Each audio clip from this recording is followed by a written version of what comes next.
कभी कभी ना, जिंदगी में सब कुछ होते हुए भी लगता है जैसे कुछ भी नहीं है। घर है, परिवार है, नौकरी है, लेकिन अंदर कोई कोना है जो हर रात चुपचाप रोता है, जिसे कोई देख नहीं पाता। और फिर हम मुस्कुराते हैं जैसे सब ठीक है। लेकिन सच, जिंदगी आसान नहीं होती, और शायद उसे आसान होना भी नहीं चाहिए, क्योंकि दर्द ही वो आईना है जिसमें हम खुद को सच में देख पाते हैं। ये कहानी है आदित्य की, एक आम इंसान की, जो तुम्हारी ही तरह इस दुनिया की दौड़ में शामिल है, जो हर दिन जागता है, काम पर जाता है, रिश्ते निभाता है, लेकिन अंदर से खो गया है। फिर एक दिन उसके हाथ लगती है एक किताब, लाइफ इज हार्ड बाय किरण सेतिया, और उस किताब के पन्नों में उसे मिलता है वो जवाब जो आज लाखों लोग ढूंढ रहे हैं, कि जिंदगी की असली ताकत मुस्कुराने में नहीं, टूटने के बाद फिर उठने में है। चलिए आज हम आदित्य के साथ एक ऐसा सफर तय करते हैं जहां दुख भी है पर उम्मीद भी, हार भी है पर सीख भी, और सबसे बढ़कर एक ऐसी कहानी है जो शायद आपकी भी हो सकती है। तो शुरुआत करते हैं उस पहले अध्याय से, जहां जिंदगी ने आदित्य से पूछा, क्या तुम बस जी रहे हो या सच में जिंदा हो? अध्याय 1, जिंदगी आसान नहीं होती, और यही इसकी खूबसूरती है। दिल्ली की भीड़ में एक चेहरा था, आदित्य। उम्र 35 साल, एक बड़ी मल्टीनेशनल कंपनी में काम करता था। बाहर से सब कुछ परफेक्ट लगता, एक सुंदर पत्नी, प्यारा बेटा, अच्छा घर, शानदार सैलरी, लेकिन मन के भीतर कुछ ऐसा था जो हर दिन उसे अंदर से तोड़ रहा था। हर सुबह वो अलार्म की आवाज से उठता जरूर था, लेकिन आत्मा सुस्त रहती थी। एक दिन ऑफिस से लौटते समय उसने मेट्रो के शीशे में खुद को देखा। थका चेहरा, सूनी आंखें, मुस्कुराहट गायब। मन ही मन बुदबुदाया, क्या यही है जिंदगी? एक शाम वो छत पर बैठा था जब उसका पुराना दोस्त अनुराग मिलने आया। बातचीत के दौरान आदित्य ने पूछा, यार, सब कुछ होते हुए भी ऐसा क्यों लगता है जैसे कुछ भी नहीं है? अनुराग ने मुस्कुराकर एक किताब दी, लाइफ इज हार्ड बाय किरण सेतिया, और कहा, शायद तेरे सवालों के जवाब इसमें मिले। उस रात आदित्य ने किताब का पहला पन्ना खोला। पहली पंक्ति थी, जिंदगी कठिन है, लेकिन यही कठिनाई तुम्हारे अस्तित्व का प्रमाण है। ये वाक्य जैसे उसके सीने को चीरकर उसके सवालों के बीच उतर गया। उसने खुद से पूछा, क्या मैं बस जी रहा हूं या सच में जिंदा हूं? उस रात उसने एक निर्णय लिया, अब वो हर कठिनाई का सामना करेगा और जीवन को नए नजरिए से देखेगा। उसने महसूस किया कि वो अब तक समाज की उम्मीदों के अनुसार जी रहा था, न कि अपनी आत्मा की पुकार सुनकर। अगले दिन से उसने दिनचर्या बदली, जल्दी उठकर टहलने जाने लगा। हर दिन एक नया अध्याय पढ़ता और उस पर सोचता। उसकी नजरें अब सिर्फ लोगों की बातों पर नहीं, अपने मन की आवाज पर थी। वो रोज खुद से एक सवाल पूछता, क्या मैं आज वही कर रहा हूं जो मेरे लिए सही है? धीरे धीरे उसकी जिंदगी में छोटे छोटे बदलाव आने लगे। अब वो ऑफिस में सिर्फ काम करने नहीं जाता था, बल्कि हर दिन कुछ नया सीखने और महसूस करने की कोशिश करता।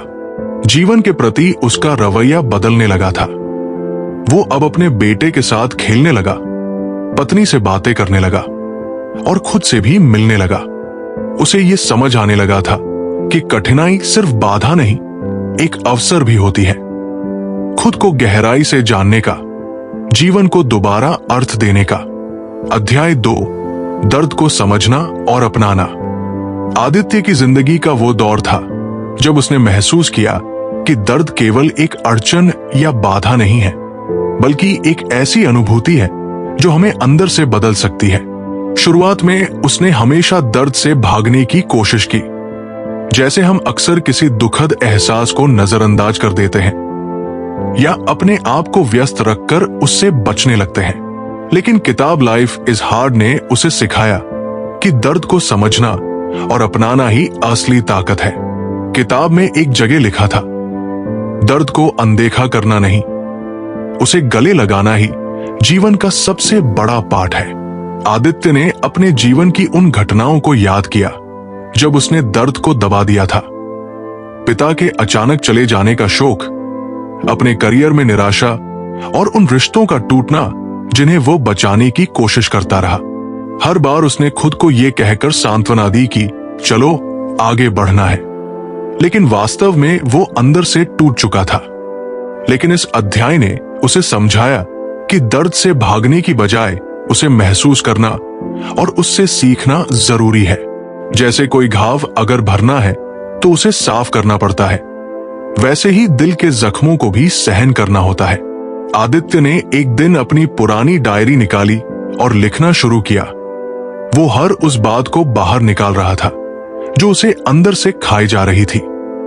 उसने लिखा कि वो कितना अकेला महसूस करता है, कितना असुरक्षित। उसने अपने पिता के लिए लिखा, आपके बिना ये जिंदगी अधूरी सी लगती है। आंसुओं के साथ उसने महसूस किया कि दर्द कोई कमजोरी नहीं, बल्कि मनुष्य होने की सच्चाई है। उसने जाना कि दर्द हमें हमारी इंसानियत से जोड़ता है, हमें याद दिलाता है कि हम जिंदा हैं, सोचते हैं, महसूस करते हैं। किताब ने एक अभ्यास भी दिया, दर्द का सामना करना। ये एक साधना थी जिसमें हर दिन कुछ मिनटों के लिए आंखें बंद करके अपने दर्द को महसूस करना होता था, बिना उस पर किसी प्रतिक्रिया के। आदित्य ने इस अभ्यास को अपनाया। शुरू में बहुत मुश्किल हुआ। दर्द का एहसास इतना तीव्र था कि वो खुद को संभाल नहीं पाता था, पर धीरे धीरे उसे अंदर से सुकून मिलने लगा। एक दिन उसने अपनी मां के साथ बैठकर अपने दिल की बात कही। वो अपनी कमजोरियों और भय को खुलकर बताने लगा। मां ने उसे गले लगाया और कहा, बेटा, दर्द तो सबको होता है, पर तुमने उसे स्वीकार कर जो रास्ता चुना है वो बहुत बड़ा है। आदित्य ने महसूस किया कि दर्द को स्वीकार करने से वो दूसरों के करीब ही आता है। उसने अपने ऑफिस में भी कुछ खास बदलाव किए। वो अब अपनी टीम के सदस्यों के दर्द को सुनता था, उनकी तकलीफों को समझता था और जरूरी हो तो अपनी मदद भी देता था। उसे एहसास हुआ कि साझा दर्द ही रिश्तों को गहरा बनाता है। किताब में एक और महत्वपूर्ण विचार था, दर्द को जितना हम छुपाते हैं वो उतना ही बढ़ता है, जितना हम स्वीकार करते हैं वो उतना ही कमजोर होता है। आदित्य ने अपने जीवन के हर दर्द को दोस्त की तरह अपनाना शुरू किया। उसने जाना कि कोई भी दुख हमेशा के लिए नहीं रहता, लेकिन उससे मिलने वाली सीख जिंदगी भर काम आती है। अब आदित्य की सोच पूरी तरह बदल चुकी थी। वो समझ गया था कि जिंदगी का मतलब सिर्फ सुख दुख का खेल नहीं, बल्कि अपने दर्द को समझकर उससे ऊपर उठने की कला है। उसे ये भी पता चला कि दर्द केवल हमारे व्यक्तिगत अनुभव तक सीमित नहीं होता, बल्कि ये एक सामान्य मानव अनुभव है जो सभी को जोड़ता है। इसलिए दर्द को स्वीकारना, इसे छुपाने की बजाय सामने लाना, हमें न केवल अंदर से मजबूत बनाता है, बल्कि दूसरों के साथ भी गहरा संबंध बनाता है। इस अध्याय ने आदित्य को एक नया दृष्टिकोण दिया। दर्द को दोस्त की तरह देखो, शत्रु की तरह नहीं। जब हमने इसे गले लगाया, तभी जीवन की कठिनाइयां भी हमें कमजोर नहीं कर पाती। अध्याय 3, असफलता और आत्मसंदेह से उबरना। आदित्य की जिंदगी में एक ऐसा समय आया जब वो बहुत बड़ी चुनौती से गुजर रहा था। उसने अपने करियर में कड़ी मेहनत की थी, हर दिन अपने सपनों को पूरा करने के लिए खुद को झोंक दिया था, लेकिन फिर भी उसे प्रमोशन नहीं मिला। ये उसके लिए एक बड़ा झटका था। वो अंदर से टूट गया और अपने आप से सवाल करने लगा, क्या मैं वाकई किसी काबिल इंसान हूं? क्या मेरी मेहनत का कोई मतलब है? असफलता का सामना करना किसी के लिए भी आसान नहीं होता, खासकर तब जब आपने पूरी लगन और मेहनत लगा दी हो। आदित्य ने खुद को नकारात्मक विचारों में डूबा पाया। उसे लगा कि वो दूसरों से कम है, वो सक्षम नहीं है और शायद उसकी मेहनत बेकार गई। लेकिन किताब लाइफ इज हार्ड ने उसे सिखाया कि असफलता अंत नहीं, बल्कि एक नया अवसर है अपनी कमजोरियों को समझने और उन्हें सुधारने का। किताब में लिखा था, असफलता सिर्फ एक नतीजा नहीं, बल्कि आत्म जांच और आत्म सुधार का एक जरिया है। आदित्य ने अपनी जिंदगी की कई असफलताओं को याद किया। स्कूल में वो कई बार फेल हुआ, कॉलेज के इंटरव्यू में रिजेक्ट हुआ, रिश्तों में कई बार टूटा, पर हर बार उसने हार नहीं मानी। ये सोचकर उसने खुद को प्रोत्साहित किया कि असफलता उसकी यात्रा का एक हिस्सा है और वो इससे सीख सकता है। उसने महसूस किया कि असफलता सिर्फ नाकामी नहीं है, बल्कि एक अवसर है खुद को सुधारने का। वो जब भी गिरा, उठ खड़ा हुआ। यही जीवन की असली जीत है। आदित्य ने अपने ऑफिस के सीनियर से सलाह मांगी और पाया कि प्रमोशन सिर्फ मेहनत का फल नहीं, बल्कि नेतृत्व क्षमता, टीम भावना और समझदारी का मेल है। उसने जाना कि उसे सिर्फ मेहनत नहीं, बल्कि अपनी सोच और दृष्टिकोण को भी बदलना होगा। धीरे धीरे उसने खुद में छोटे छोटे बदलाव लाना शुरू किया। मीटिंग्स में सक्रिय भागीदारी, टीम के सदस्यों की मदद और अपने काम में और बेहतर बनने की कोशिश। उसने खुद को हर दिन आईने में कहा, तू असफल नहीं है, तू सीख रहा है। आदित्य ने यह भी जाना कि आत्मसंदेह हमारी सबसे बड़ी दुश्मन है। वो आवाज जो कहती है तुम नहीं कर पाओगे या तुम काबिल नहीं हो। उसने अपनी मानसिकता को बदलना शुरू किया और खुद पर विश्वास करना सीखा। किताब ने एक बात और कही, अगर तुम खुद पर भरोसा नहीं करोगे तो कोई भी नहीं करेगा।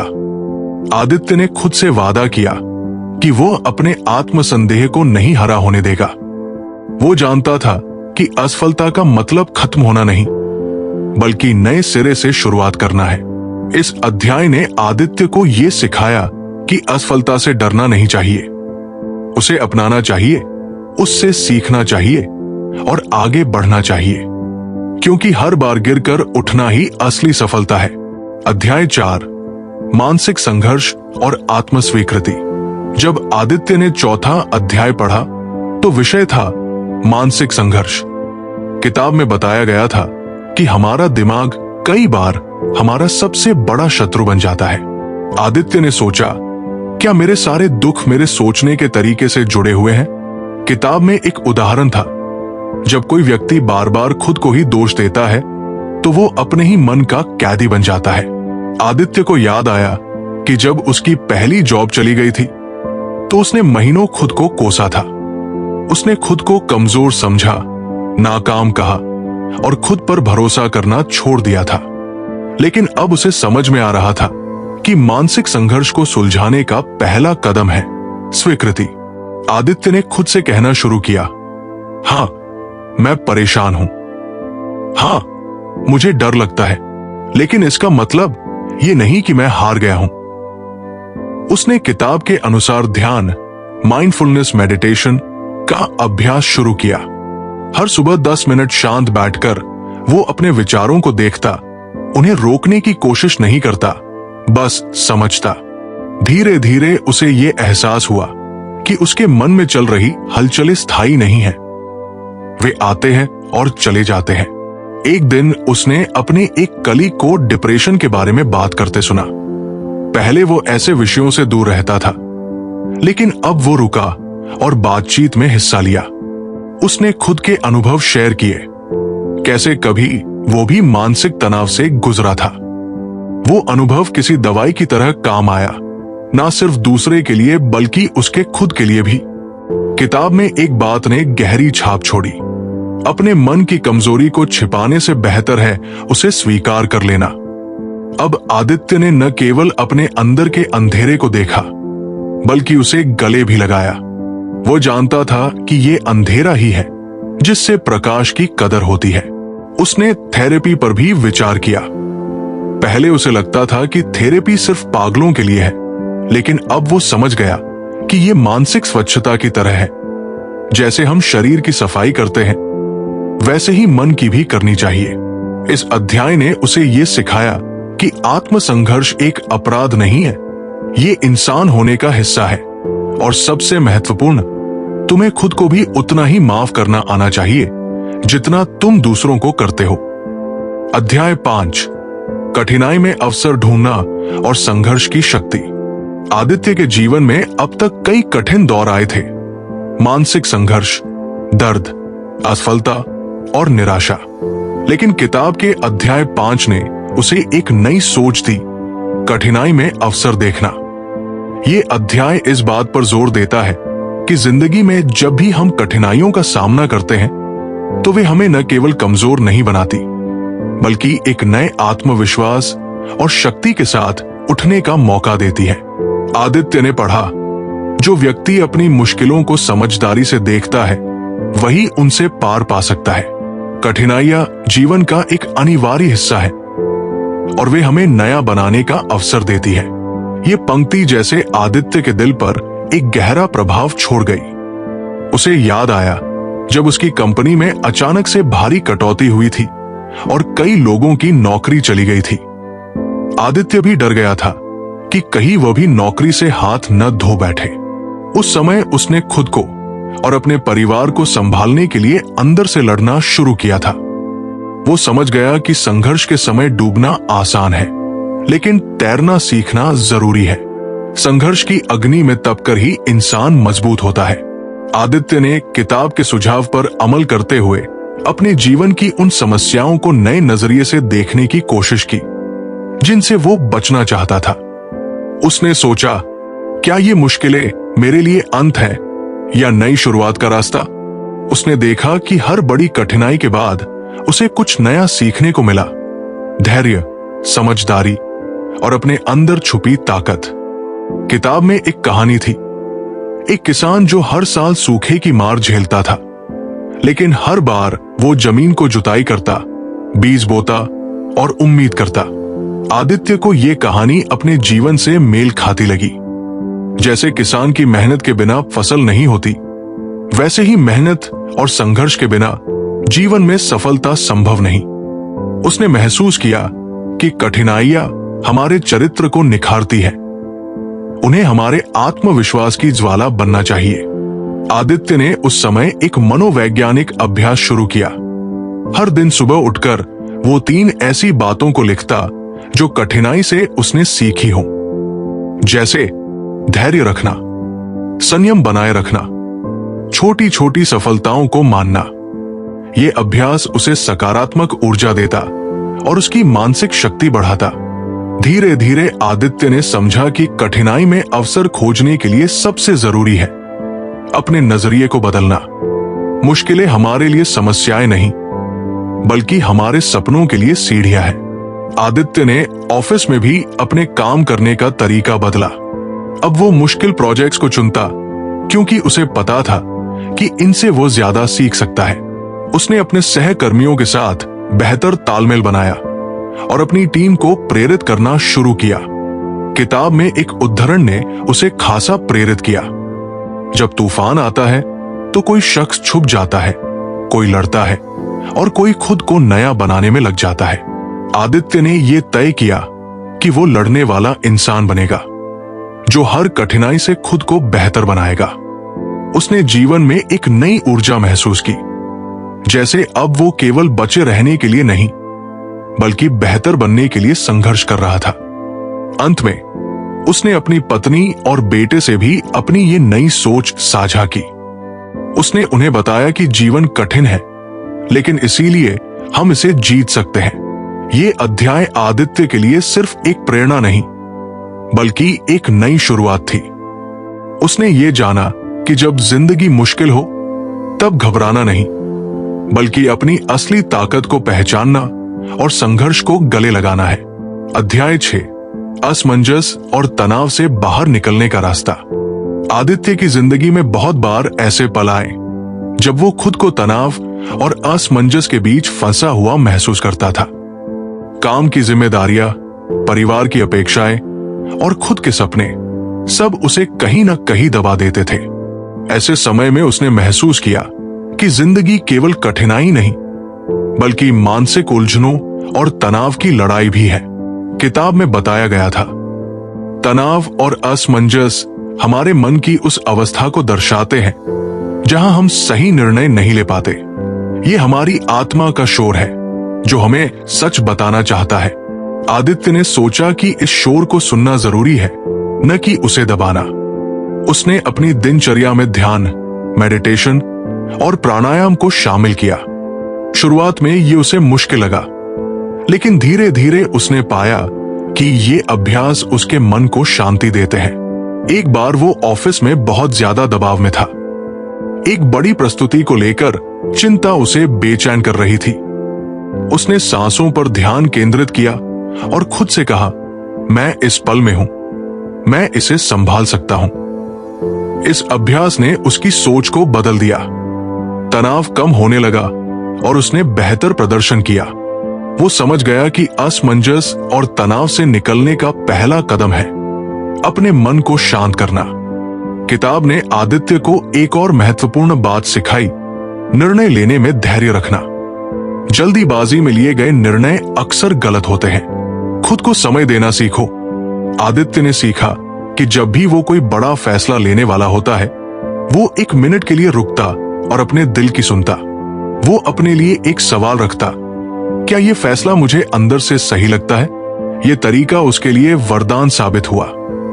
कई बार उसने महसूस किया कि असमंजस की स्थिति में सबसे बेहतर विकल्प होता है रुकना और सोच विचार करना। आदित्य ने अपने तनाव को साझा करना भी शुरू किया। वो अपने करीबी दोस्तों और परिवार से अपनी भावनाएं बांटता, जिससे वो हल्का महसूस करता। उसने जाना कि तनाव अकेले सहना जरूरी नहीं। एक दिन उसने ऑफिस में अपनी टीम के साथ एक सेशन रखा, जिसमें सभी ने खुलकर अपनी परेशानियां बताई। इससे न केवल उसका तनाव कम हुआ, बल्कि टीम की बॉन्डिंग भी मजबूत हुई। किताब में एक उद्धरण ने उसे खासा प्रभावित किया। तनाव को अपने ऊपर हावी मत होने दो, उसे समझो, उससे सीखो और उसे छोड़ दो। आदित्य ने सीखा कि तनाव और असमंजस जीवन के हिस्से हैं, लेकिन हमें उन्हें अपना मालिक नहीं बनाना चाहिए। इसके लिए मानसिक फिटनेस पर ध्यान देना और खुद को समझना बेहद जरूरी है। वो अब जानता था कि कठिनाइयों के बीच भी शांत मन से फैसले लेना ही जिंदगी को बेहतर बनाता है, और यही उसकी असली जीत थी। अध्याय 7, उम्मीद और धैर्य की ताकत। आदित्य की जिंदगी में कई बार ऐसा आया जब वो टूट फूट के बीच उम्मीद खो बैठा था। मुश्किलें इतनी बड़ी थी कि उसे लगा जैसे उसके सपने धुएं में उड़ रहे हैं। पर किताब के अध्याय 7 ने उसे उम्मीद और धैर्य की नई ताकत सिखाई, जो हर अंधेरे में रोशनी की तरह काम करती है। किताब में लिखा था, उम्मीद वो दीपक है जो सबसे गहरी रातों में भी रोशनी देता है। धैर्य वो नाव है जो तूफानी पानी में भी हमें किनारे तक पहुंचाता है। आदित्य ने सोचा, क्या सच में उम्मीद इतनी ताकतवर हो सकती है? क्या धैर्य के साथ मिलकर वो उसकी जिंदगी बदल सकता है? उसने अपने जीवन की उन घटनाओं को याद किया जब उसने हार मानने का मन बनाया, लेकिन किसी ने उसे रोका।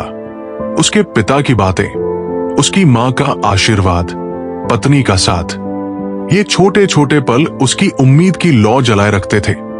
आदित्य ने किताब से एक खास अभ्यास भी सीखा, उम्मीद के लिए हर दिन एक धन्यवाद।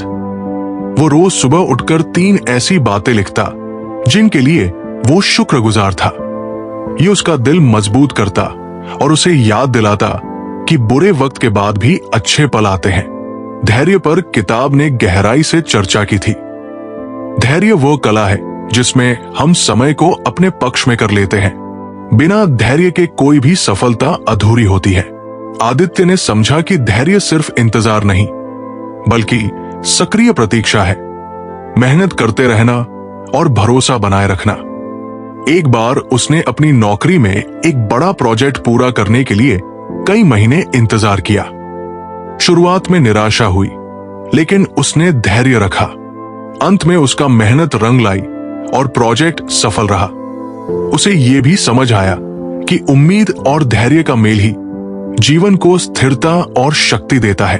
जब दिल टूटता है तो उम्मीद उसे जोड़ती है, और जब रास्ता कठिन होता है तो धैर्य उसे आगे बढ़ने की ताकत देता है। आदित्य ने अपने परिवार को भी इस सोच से जोड़ा। उसने बेटा को बताया कि जिंदगी में गिरना जरूरी है, लेकिन उम्मीद से उठना भी जरूरी है। पत्नी से कहा कि कठिन समय में धैर्य रखना सबसे बड़ा साहस है। किताब के अंतिम पन्नों में एक वाक्य था जो आदित्य को सबसे ज्यादा भाया। जब उम्मीद और धैर्य साथ हो तो कोई भी तूफान हमें हरा नहीं सकता। ये अध्याय आदित्य के लिए जीवन की सबसे बड़ी सीख बन गया। उसने जाना कि कठिनाइयों के बीच भी उम्मीद रखना और धैर्य से काम लेना ही जीवन की सच्ची जीत है। अध्याय 8, जीवन में कठिनाइयों को स्वीकार करना और आगे बढ़ना। आदित्य की यात्रा के इस अंतिम अध्याय में उसने सीखा कि जीवन में कठिनाइयां हमेशा रहेंगी। उन्हें दूर करना संभव नहीं है, लेकिन उन्हें स्वीकार करना और उनसे आगे बढ़ना हमारा सबसे बड़ा धर्म है। किताब में लिखा था, जीवन में कठिनाइयां आना स्वाभाविक है, लेकिन उनका सामना करना और उनसे कुछ सीखना हमारी ताकत है। आदित्य ने अपने जीवन के उन पलों को याद किया जब हर रास्ता बंद लगता था। नौकरी में निराशा, रिश्तों में दरारें, स्वास्थ्य की समस्याएं, हर जगह उसे कड़ा संघर्ष करना पड़ा। लेकिन अब वो समझ गया था कि ये मुश्किलें उसकी कहानी का हिस्सा है, न कि उसकी हार का कारण। कठिनाइयों को स्वीकार करने का मतलब था अपनी कमजोरी को मानना और फिर उसे मजबूत बनाने की पहल करना। उसने जाना कि जब हम अपने दर्द और असफलताओं को स्वीकार करते हैं तो हम उन्हें अपने ऊपर हावी नहीं होने देते। एक बार वो अपने बेटे के साथ बैठा था। बेटा स्कूल में किसी बात को लेकर उदास था।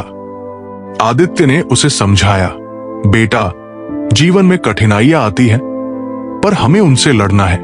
मुश्किलें हमें कमजोर नहीं बल्कि मजबूत बनाती हैं। आदित्य ने इस अध्याय में जीवन की बड़ी सच्चाइयों को भी आत्मसात किया, जैसे कि कोई भी इंसान पूर्ण नहीं होता, हर कोई गलतियां करता है और सबसे जरूरी है खुद से प्यार करना। किताब में यह भी लिखा था, स्वीकार्यता ही शांति की पहली सीढ़ी है। आदित्य ने अपनी आदतों में बदलाव किया। वो अपने काम में ज्यादा संतुलन लाने लगा, अपने स्वास्थ्य का ध्यान रखने लगा और अपने रिश्तों को फिर से संजोने लगा। इस अध्याय ने उसे ये भी सिखाया कि कठिनाई के बिना कोई विकास संभव नहीं। हर संघर्ष हमें कुछ नया सिखाता है, हमें बेहतर इंसान बनाता है। आदित्य ने खुद को एक नई चुनौती दी, हर दिन कम से कम एक ऐसा काम करना जो उसे डराता हो, ताकि वो लगातार अपनी सीमाओं को पार करता रहे। उसने महसूस किया कि यही आत्म विकास का रास्ता है। अंत में उसने समझा कि जीवन की कठिनाइयां हमें तोड़ने नहीं बल्कि निखारने के लिए होती है। वे हमें एक नई दिशा देती है और अगर हम उनका सामना धैर्य और उम्मीद के साथ करें तो सफलता निश्चित है। आदित्य की ये कहानी शायद आपकी कहानी भी हो सकती है। एक ऐसा सफर जहां रास्ते में दर्द है, अकेलापन है, असफलताएं हैं, लेकिन फिर भी उम्मीद जिंदा है। और अगर ये वीडियो आपके दिल को कहीं न कहीं छू गया हो, अगर आपने भी कहीं खुद को इसमें महसूस किया हो, तो इसे लाइक जरूर करें ताकि हमें पता चले कि आप भी इस सफर में हमारे साथ हैं। कमेंट में बताइए आपको सबसे ज्यादा किस मोड ने सोचने पर मजबूर किया, और हो सकता है आपका एक कमेंट किसी और की जिंदगी को रोशनी दे दे। इस वीडियो को शेयर कीजिए उन लोगों के साथ जो इस वक्त टूटे हुए हैं, जो अकेले हैं और जिन्हें ये कहानी फिर से जीना सिखा सकती है। और अगर आप चाहते हैं कि ऐसी ही और कहानियां, ऐसी ही किताबों से जुड़ी गहराई भरी बातें आप तक आती रहें, तो अभी हमारे चैनल बुकसोनिक को सब्सक्राइब करें और बेल आइकन दबाएं ताकि हर नई कहानी सबसे पहले आपके पास पहुंचे। याद रखिए, जिंदगी कठिन है लेकिन आप उससे भी ज्यादा मजबूत है। मिलते हैं अगली कहानी में, तब तक के लिए जियो पूरी तरह